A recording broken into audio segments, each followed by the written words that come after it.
So, very good afternoon to everybody. I am Dr. Nagpal, as Dr. Neha introduced me, but uh, I don't know whether we have met in the past, but I will try to help you out with understanding the child.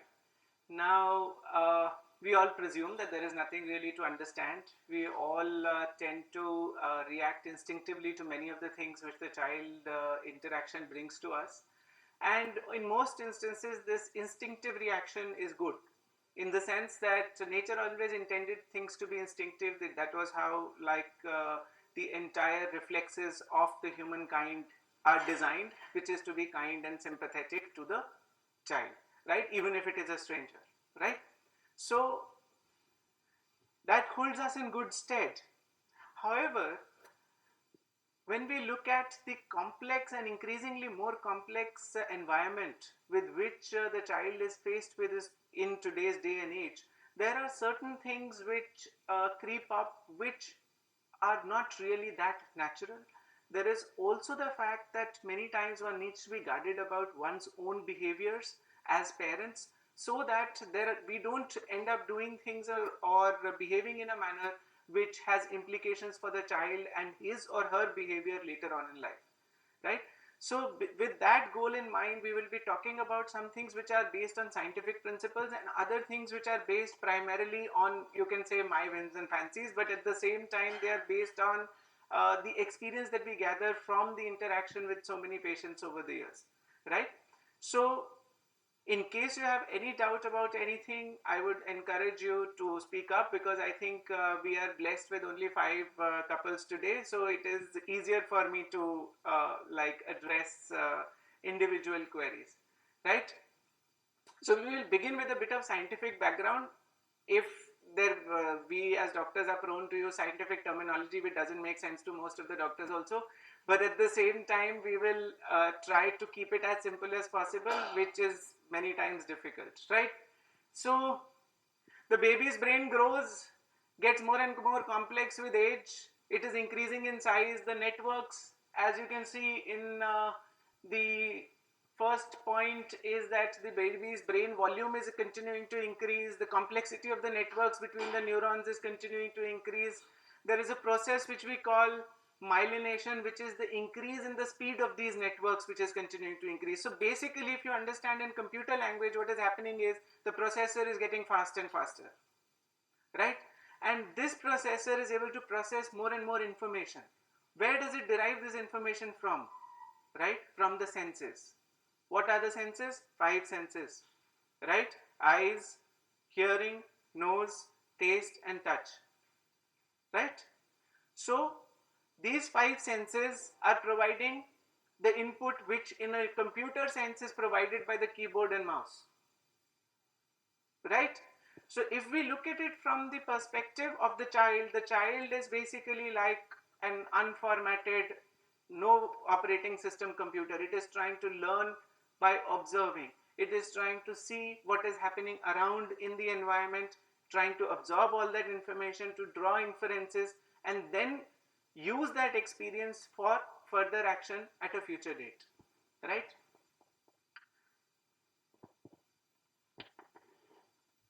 While this process is happening, it is not happening at the same pace everywhere in the brain. So that also has some implications, right?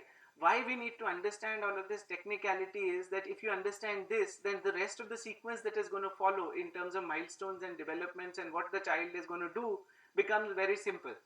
There are some principles of how these things evolve, right?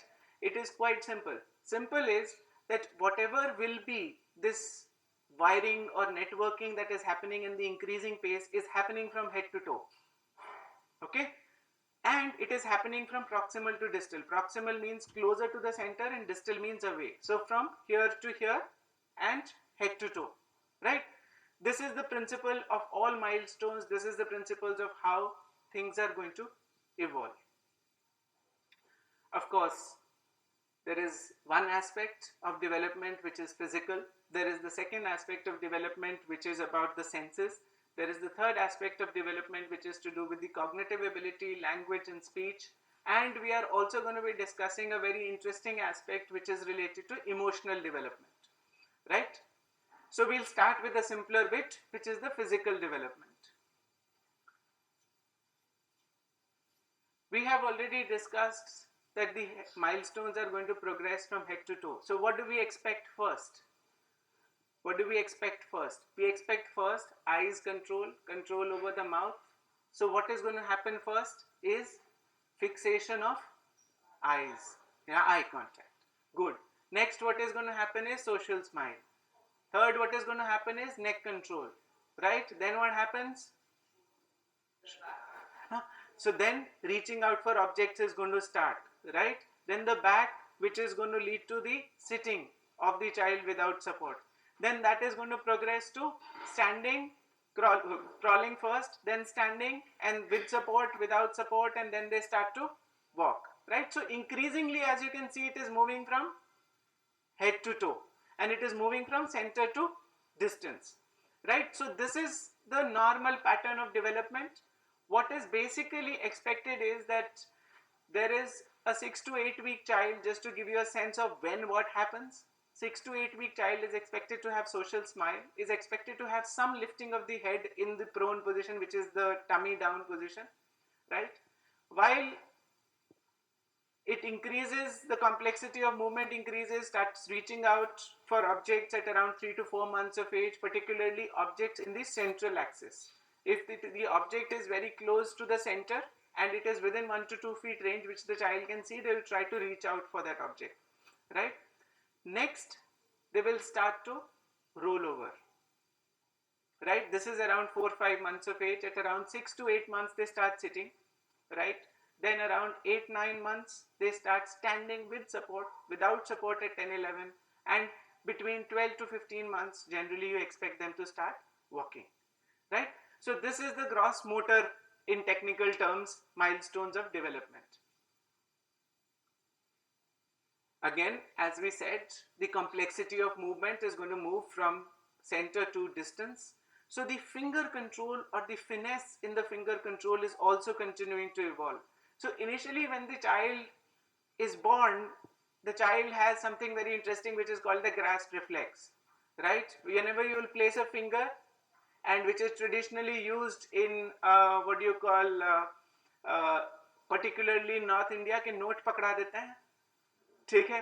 तो वो जो है वो note पकड़ लेता है, right? So that is what is the grasp reflex. They will hold on to anything which is placed on the ulnar side, is what we say in terms of the hand. This is followed in terms of evolution by what is called the palmar grasp. Palmar is that entire hand is used to reach out to the object and पूरे हाथ से पकड़ना है, right? So followed very soon by taking the palmar grasp, the things that you have grasped, to the mouth, right? So जो भी चीज हाथ में आई वो मुंह में जाना है, right? As this evolves further, what is going to happen is that the child is going to take more and more distant things into the hand. And more distant things means that reaching out, the ability of the child to reach out to more distant things is much more and more. Obviously, the child can reach out to more distant objects with more rollover, with more sitting, and then of course when they are walking and reaching, this continues to increase. The grasp changes from the palmar, which is that you reach out with the entire hand, to what is called the ulnar grasp, where they reach out with and they hold it on the outside side of the hand. Then it becomes radial grasp, which is that it is primarily on the inside of the hand. Then an important milestone, which is considered very important for the milestone later on of writing, which is called pincer grasp. That is the ability to hold something between the thumb and the index finger, right? So technically that is supposed to be very critical to try to write in future life. Now we come to the evolution of senses. Very interesting. The child is not able to see well beyond a foot or so in the newborn period, right? So they see very blurred images, and the contrast of those images is not believed to be very good, right? So many times you have to understand this in the sense that they are not really able to differentiate the difference between mother's face or anybody's face and the environment, right? So quite rational that they really don't react, right? So whatever reaction you are getting in terms of smile or this thing is spontaneous. अपने आप हंस रहे हैं, अपने आप रो रहे हैं, लेकिन किसी के कुछ करने से उसका कोई रिलेशन नहीं है. ये सारा कुछ बदल जाता है at around 6 weeks of life, when the child is going to become more and more interactive because they can see better. So once they start to see better, they are able to recognize the mother's face, right? And the smile changes from spontaneous smile to social smile. You smile, the child smiles back. A lot of emotions actually start to get displayed at around 6 to 8 weeks. It is not just the smile. Sometimes they will be fretful, sometimes they'll make funny expressions, sometimes they will start to make sounds as well. And parents will usually feel very, very closely attached to the child at this stage because of this interaction and the ability to engage with the child, which was not there earlier, right?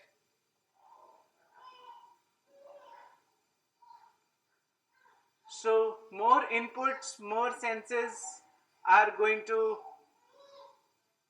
add to the ability of the child, and hearing is one of them, and hearing is very closely related to speech.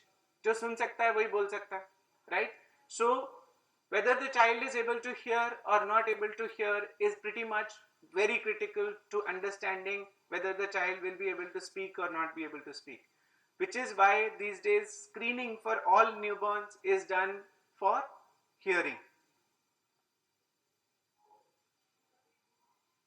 Usually when a loud sound is there, even in the newborn period, you will see what is called startle reaction.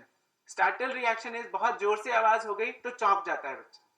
This reaction you will see even in the first month, right?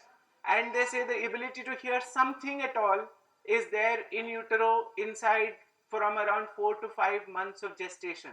So very loud sounds and this startle reaction can be elicited, and fluctuations in heartbeat of the baby have been seen when the baby is still inside the mother, right? So it is very important to understand that even during pregnancy and in early childhood, the child is hearing a lot of things, and many times there have been experiments which have been done which have to the effect that the child has been put in a noisy house, right? And their behavior tends to be much worse than when the child is put in a calm, soothing environment, right? So when we look at that perspective, it is not just about the fact that उसको क्या समझ आ रहा है, समझ चाहे नहीं आए, they get an emotional sense of well-being or of being under threat on the basis of what they hear. The character of the sounds, the noisiness of the sounds is very important, right?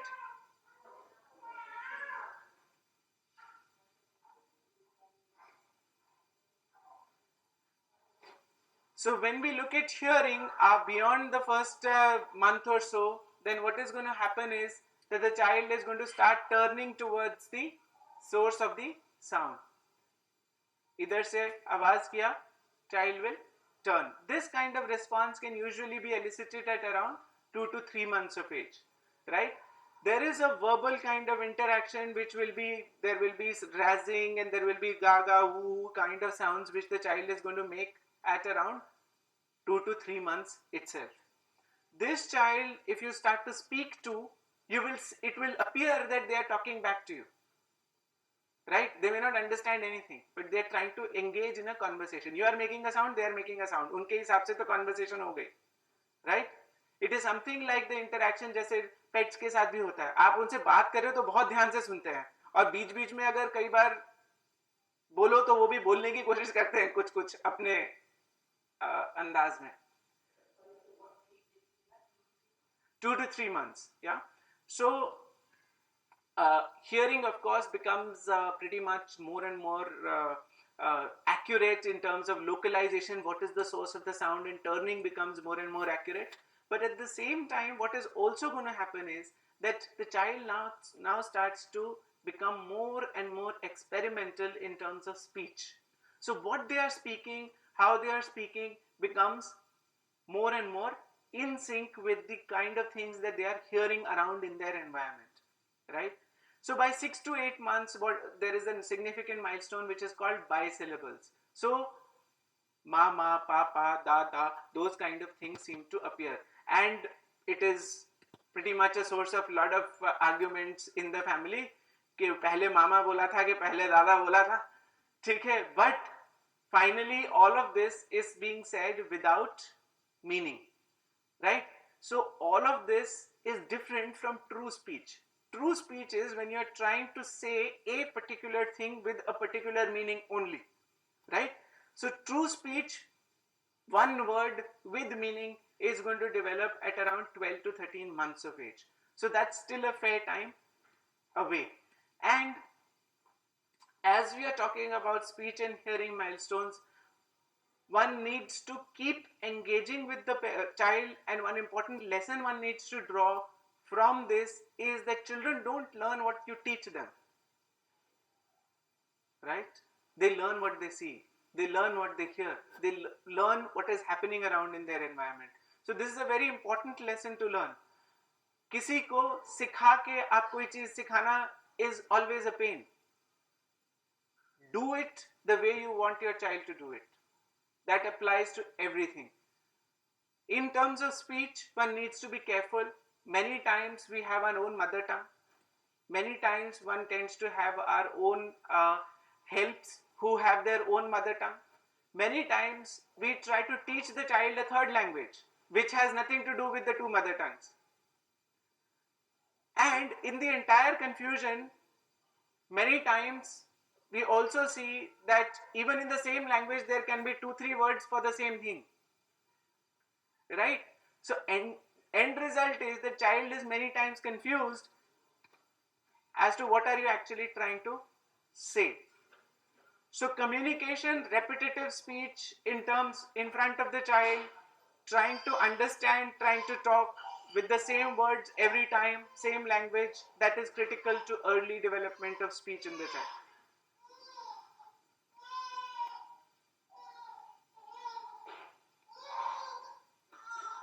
Two more senses of lot of value in terms of taste and smell. No, that's pretty much pertinent to the point, huh? So child is supposed to have developed taste very early, but these small children tend to, in the first 6 months of age, tend to have two things in common, which is that they seem to have a preference for the sweet side. Okay, so salty stuff is not something which is easily preferred by the child in the first 6 months. So one needs to be careful about salt.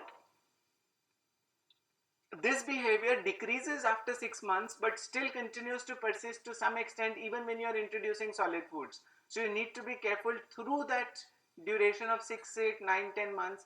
Many children will have a delay in losing this tendency. Very few children, around 10-15%, actually start liking salty stuff by around 7-8 months, right? So you need to be aware of this and don't push the child. Many times what is going to happen is parents will tend to panic. ये तो नमकीन खाता ही नहीं है, अभी नहीं खाएगा तो कब खाएगा, right? So whenever we are attempting something, as I said, with the child, don't proceed with an agenda. ऐसा मत सोच करके चले कि आज का मेरा ये टारगेट है, 2 हफ्ते बाद का ये टारगेट है, उसके 3 हफ्ते बाद का ये टारगेट है. प्रोजेक्ट मैनेजमेंट की तरह बच्चा का पेरेंटिंग नहीं हो सकता, ठीक है? So one needs to take a relaxed mindset. You have to be aware of the direction in which you want to go, but at the same time don't be too steadfast in terms of timelines. Just follow the natural instinctive approach, but be careful about the direction.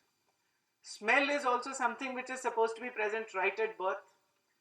The child in general is able to differentiate between the mother smell and that of anybody else, and is easily able to be soothed, or when the child is crying, calmed down by the mother as compared to.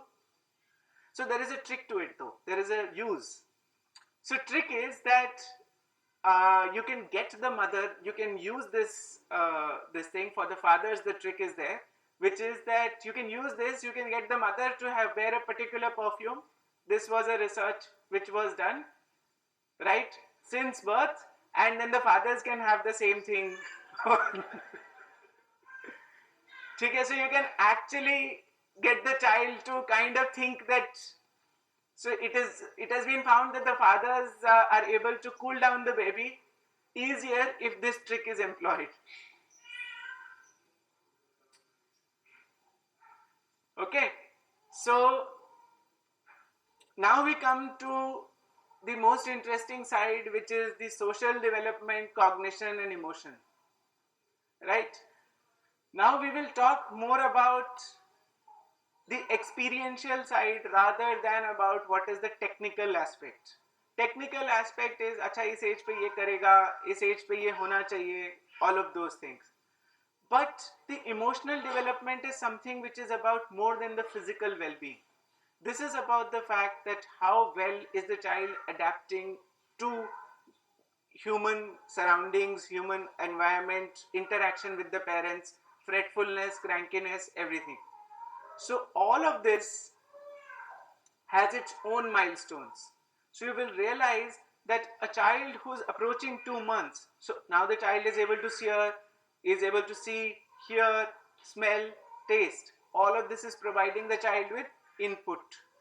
So the child goes into exploratory kind of phase.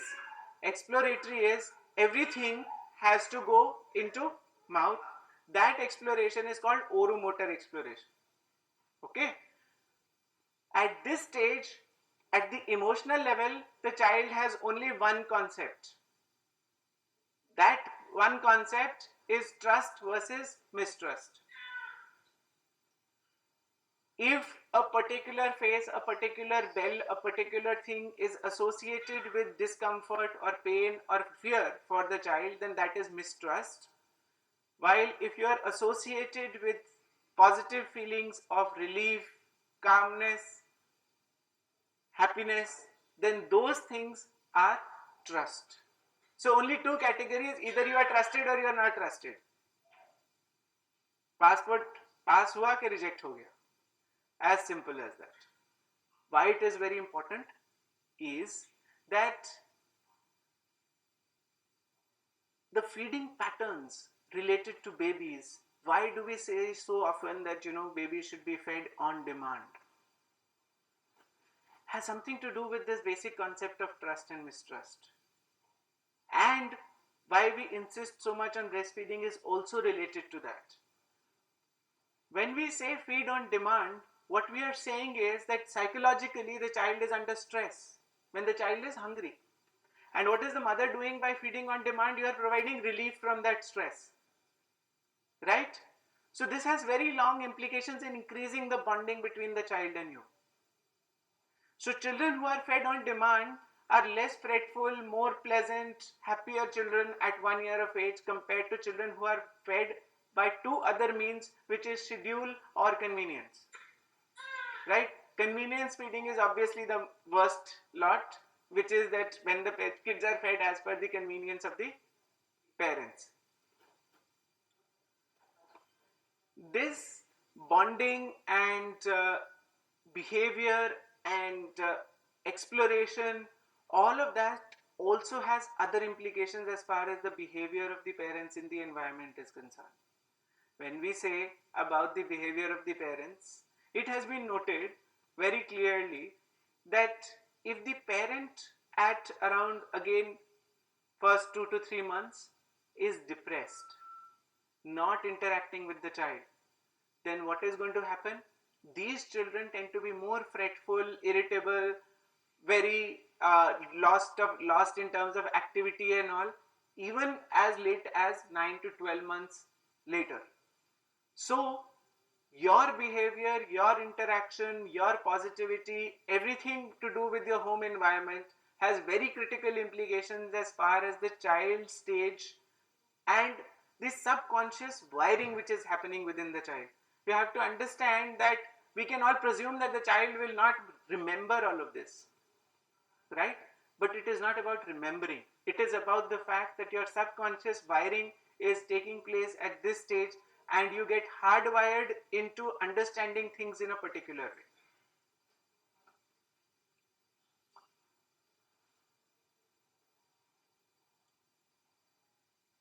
So, one important lesson, which is that one should always respond to the crying needs of the child. One traditional wisdom in India is that थोड़ी देर रोने देना चाहिए, इतनी कोई tension की बात नहीं है. But at the same time, as far as the psychological principle of the thing goes, if you are able to provide relief to the child in stress, it is going to increase the bonding and the emotional security of the child, and overall, over a period of time, they are going to be more secure about themselves. Next message I have already given you, which is that whatever way, whatever stimuli you can encourage in the life of the child, which is in terms of visual contact, in terms of auditory stimuli, in terms of smell stimuli, in terms of the ambient noise and all of that is important, and all of that helps the child to understand the environment, right? It also means that adverse stimuli are going to have adverse implications.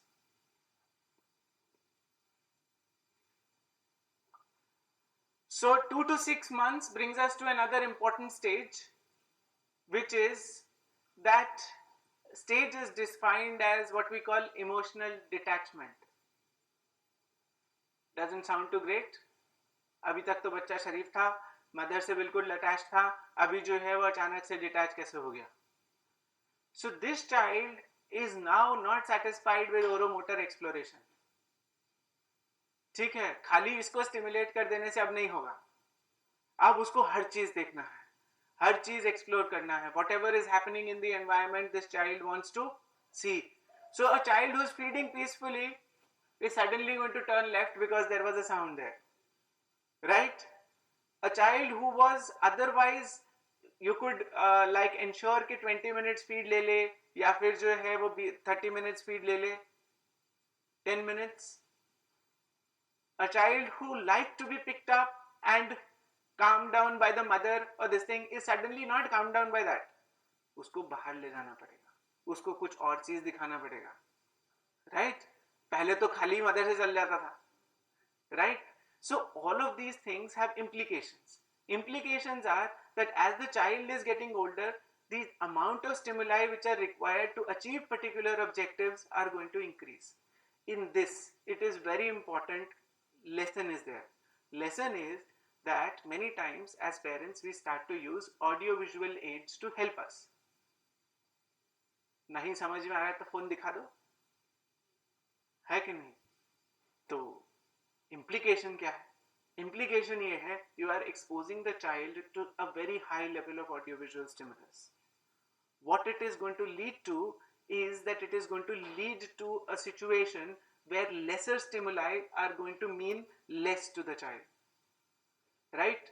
जिसने nursery rhyme जो है वो iPad पे सुनी है, वो किताब से कैसे एबीसीडी पढ़ेगा, right?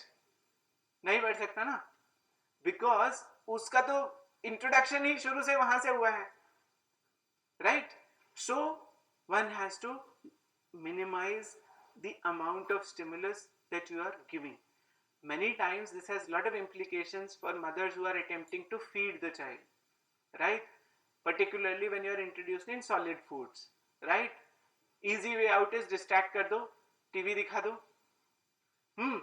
और डाल दो मुंह में, तो जो है वो खा जाएगा. But that is not the correct way. Eating was always meant to be an enjoyable experience for every human being, right? उसमें सबसे important चीज क्या है? He has to learn to enjoy to eat, not add enjoyment somewhere else and food in his mouth.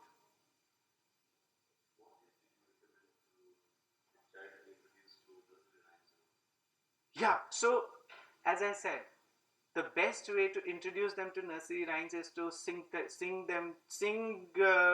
to them yourself. Is the best way. Books, reading out to them, that is the best way. You are setting a precedent very early. If you use audiovisual aids at a very early stage, what it is going to lead to, it might be the best sung nursery rhyme that there is, but what it is going to lead to is आपका गाना तो उसको कभी पसंद नहीं आएगा फिर, ठीक है? So the implication is that when we set the bar for audiovisual stimulus there, it is very difficult to hold attention or concentration of the child in anything that has less stimulus, right? So as I've been talking about 2 to 6 months, there is, as I said, that there is this frequent distractions, is stage of what we call emotional detachment. This child is now trying to explore everything that is there around, and increasingly towards 6 months, there is also this attempt which you see in children of trying to elicit reaction by doing things, which is like झुनझुना होता है or something like that, हिलाया तो आवाज आता है, right? So those things which are producing a reproducible, right? If they are smiling back at you and you are smiling back at them, that's a reproducible response. This is what children are learning कि ये करने से ये होगा. So they are forming these associations that this, touching this leads to this and doing this leads to this. What is important is that in addition, they are also learning expression of emotions. Anger, fear, disgust, all sorts of emotions you are going to see, right? And particularly a child who is wanting to do something and you try and stop the child from doing that same thing, they will make it clear that बहुत हो गया तुम्हारा, हाँ?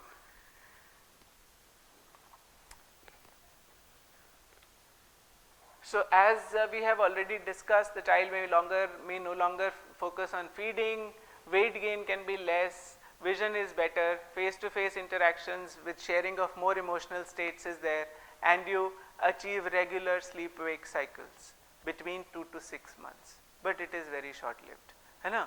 Sleep-wake cycles tend to get disrupted very soon at later stages. Initiate games, singing, hand games, make the environment bright and stimulatory, and identify and respond to the emotional needs and cues of the child. So what happens beyond this? So the child is 6 months, almost sitting up, and is now able to explore the environment to a much greater extent than what the child was able to do earlier. The kind of range of stimuli that the child needs right now at 6 to 12 months is obviously much wider.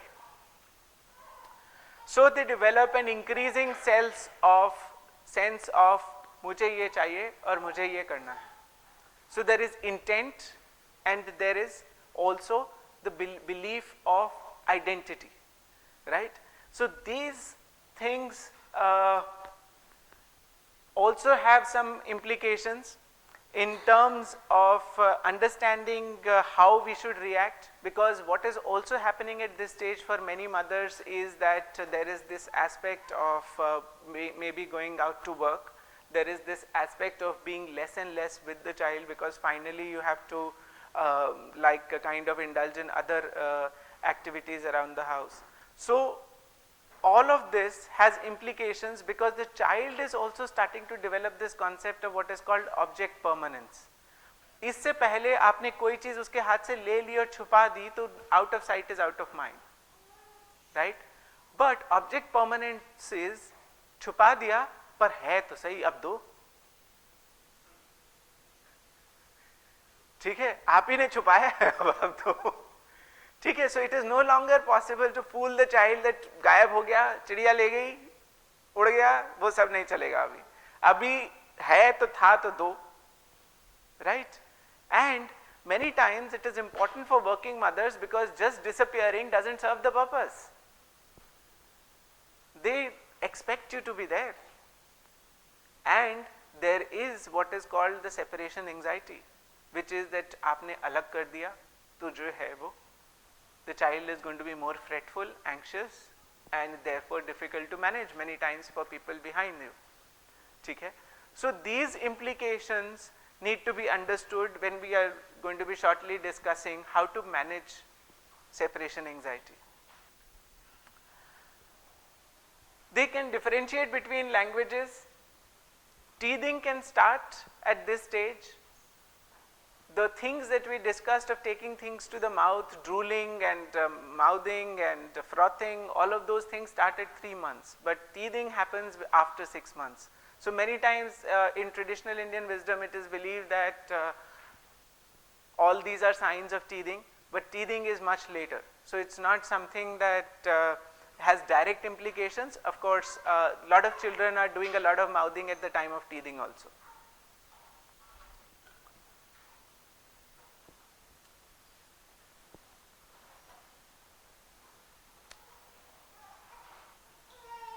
So as I said that now you can have children doing things with intent. Intent means that if you give them cubes and you want them to put them in a particular place, or if drop them in a particular this thing, they are able to do that, right? Be more and more skilled with reference to objects and transfers and all of that. There is also increasing finesse in their holding of objects. This means that very small things like groundnut or peas and all can be actually picked up with a pincer grasp, as I said, at around 9 months of age. We already talked about the sleep-wake pattern. What is going to happen is that at 9 months there is this onset of what is called stranger anxiety. Stranger anxiety is that a child who was able to go to any person around without any fear or anxiety is now suddenly afraid of every new person. They are not afraid for very long, but initial reaction is that nahi jana. This is again similarly analogous to passport, which is that verification नहीं होगा तब तक हम बात नहीं करेंगे. Right? So generally spending, like many times that comes as a shock to grandparents, particularly who have met the child after 2-3 months and suddenly the child is like, who are you? I don't know. Right? And despite this, within the next 1 or 2 hours the child starts to settle down, the anxiety tends to go, and once they are comfortable with that particular person, that is okay. It is only for momentary interactions where you are meeting the child for 5 minutes or 7 minutes, then they are not very keen on interacting with you. This stranger anxiety is also happening simultaneously, as I said, is with disruptions in sleep-wake patterns. The child who was now beginning to sleep and the mother was like thanking heavens कि अच्छा चलो अब जो है वो रात भर सोने लग गया, at 9 months develops what is called night awakenings and night terrors, right? So suddenly they get up many times it is related to crying, many times it may not be related to crying, many times it is related to just demand for feed, and they might go off to sleep again. But at the same time, सोने नहीं देना है, ठीक है? So that has its own implications in the sense that this is again a temporary thing. Many times it is resulting in a lot of anxiety among parents that ऐसे कैसे हो रहा है, ये तो सो रहा था अच्छे से, अब क्यों ऐसे करने लग गया, something is wrong with him, he has developed, because what we are doing many times tends to get temporarily associated with this. Because हम क्या कर रहे हैं, हम तो solids introduce कर रहे हैं 6-8 months में, many times we tend to feel अच्छा वो digest नहीं हुआ होगा, something is wrong with him, something has happened which is leading to his behavior, why is he waking up now, earlier he was sleeping through the night. So all of these implications need not be drawn, because this is a natural sequence of events which is going to happen with many children irrespective of what you do or you don't do.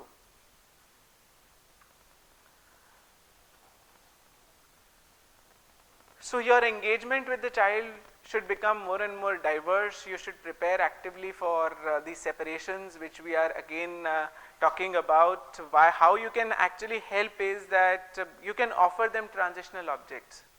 Transitional objects is like a teddy bear or a blanket or a pillow or anything which has shape and form which the child can associate with, because it tends to have this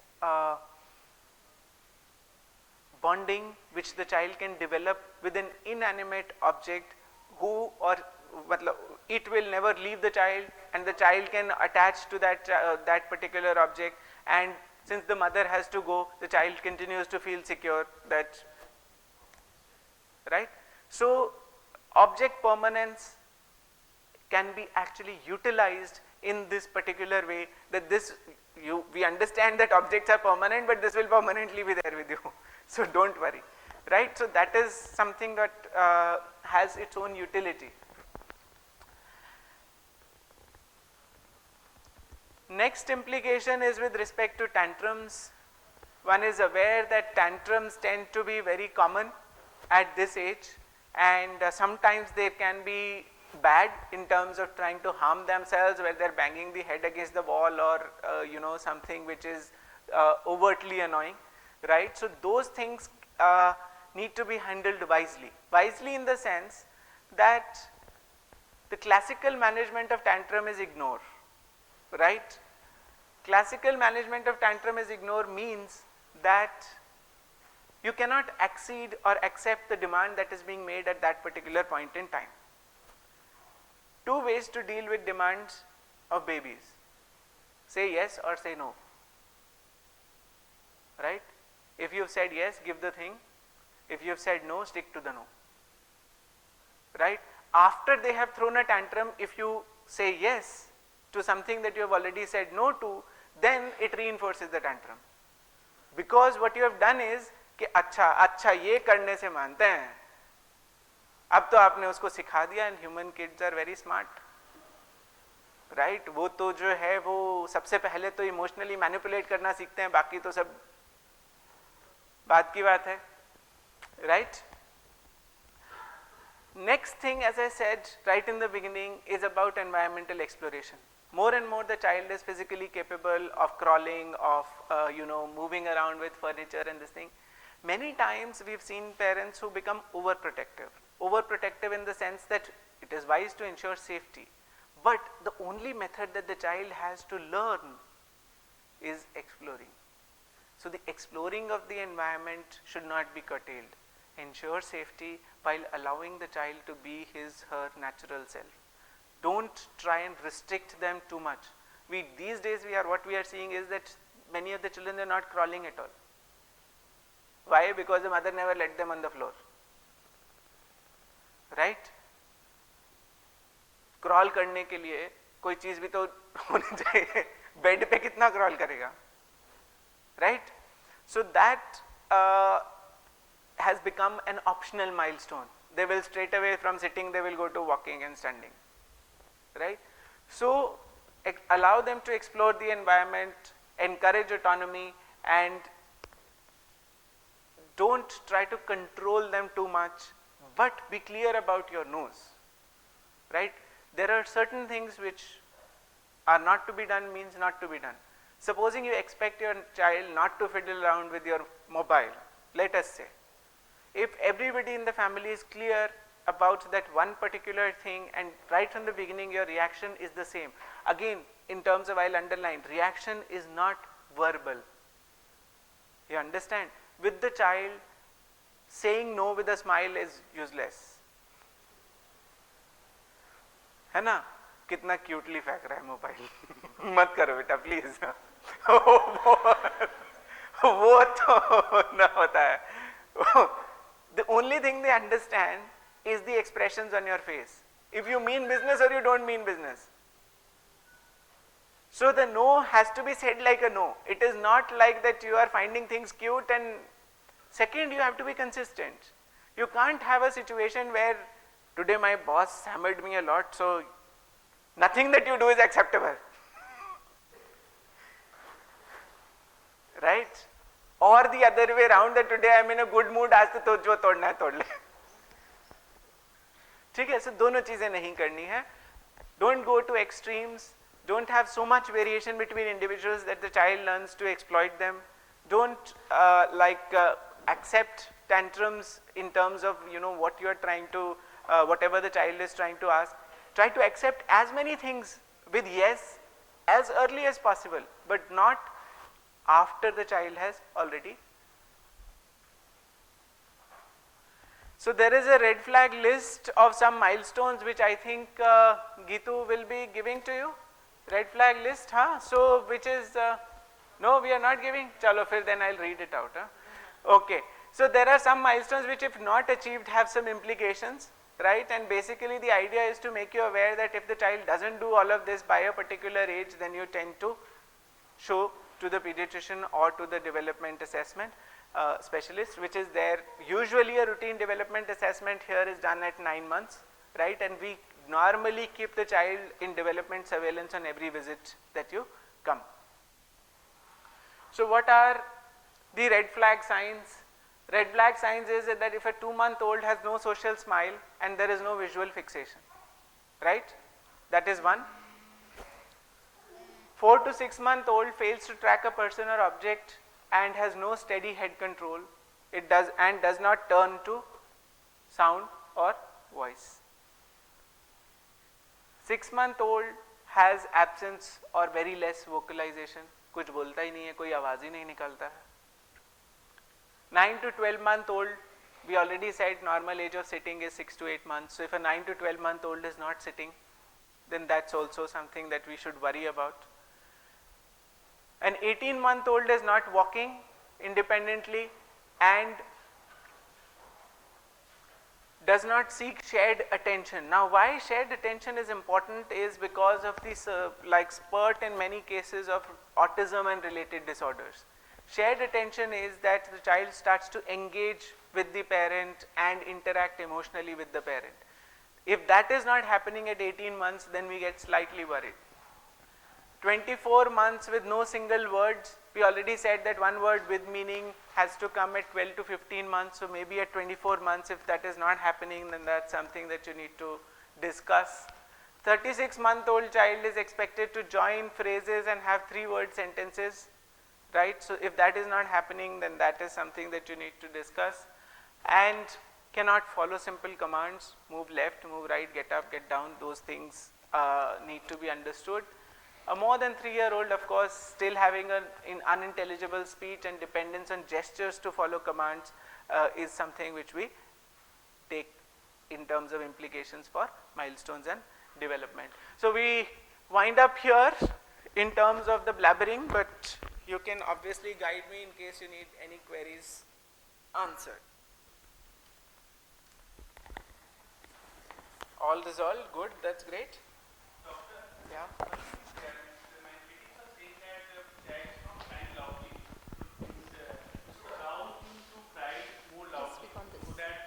His voice comes clear. So is it right or? There is no medical reasoning behind what you are saying. The child crying loudly, gala khul jayega वगैरह ऐसा कोई medical concept नहीं है. What is basically the implication of a weak cry? If it is indicating lethargy, then that is different. Lethargy means the child is not demanding feed, the child is not crying or asking for feed. That's a different thing altogether. Softly रोता है तो कोई बात नहीं, आगे इतनी जोर से रोएगा कि you are going to say कि बच्चा आराम से रो लो. ठीक है, he is just being civilized with you. Why are you so getting somewhere? No, his cousin is crying loudly, very loudly. Right. So people are comparing. वो all we can say is कुछ तो लोग कहेंगे. I have a question. Our baby is about 35, 36 years old, and he responds to the TV very nicely, like when you show the TV. At a little late, she just calms down. So is that okay to do? Because you said to Yeah, so as I said that it is very habituating, it is very convenient for the parents, and the implications for the child are not really that great. So minimize as far as possible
so many things which are which haven't even